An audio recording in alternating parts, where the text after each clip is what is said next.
Assalamualaikum warahmatullahi wabarakatuh. Saya Suti Herawani, NIM 33210449. Baiklah, di sini saya akan menjelaskan teori tentang mekanisme pasar dalam ekonomi Islam. Yang pertama, mekanisme pasar dalam ekonomi Islam. Ekonomi Islam memandang bahwa pasar negara dan individu berada dalam keseimbangan atau iktihad. Tidak boleh ada subordinat sehingga salah satunya menjadi dominan dari yang lain. Pasar dijamin kebebasannya dalam Islam. Pasar bebas menentukan cara-cara produksi dan harga. Tidak boleh ada gangguan yang mengakibatkan rusaknya keseimbangan pasar.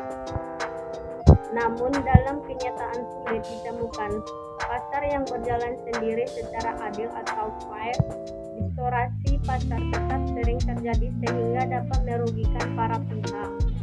Pasar yang dibiarkan berjalan sendiri tanpa ada yang mengontrol ternyata telah menyebabkan penguasaan pasar sepihak oleh pemilik modal, penguasa infrastruktur dan pemilik informasi.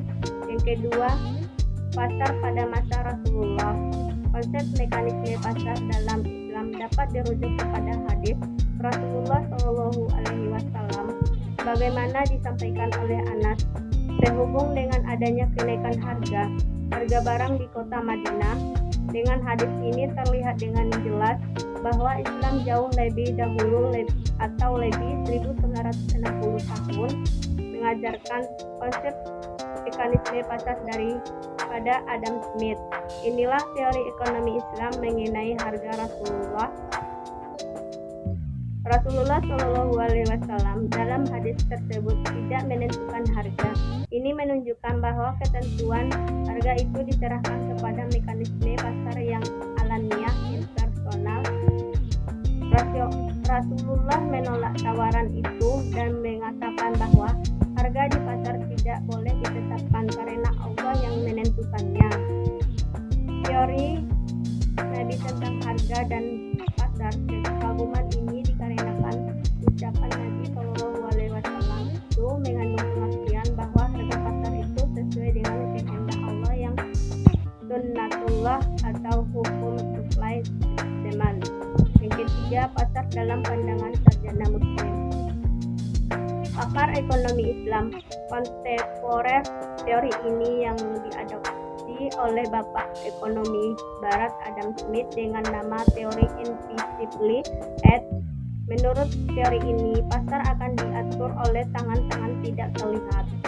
Bukankah teori invisible head itu lebih tepat dikatakan God head?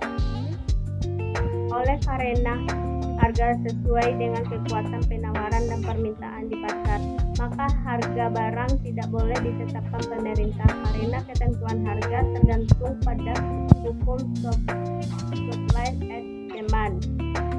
Menurut Abu Yusuf, masyarakat luas memahami bahwa harga suatu barang hanya ditentukan oleh jumlah penawarannya saja. Dengan kata lain, bila hanya tersedia sedikit barang, maka harga dan akan mahal. Sebaliknya, jika tersedia barang banyak, maka harga akan turun. Menurut Ibnu Taimiyah, pasar yang ideal menurut Ibnu Taimiyah adalah pasar bebas dalam rangkaian nilai dan moralitas Islam, yaitu pasar yang bersaing, bebas, kompetitif, dan tidak terdistorsi permintaan dan penawaran.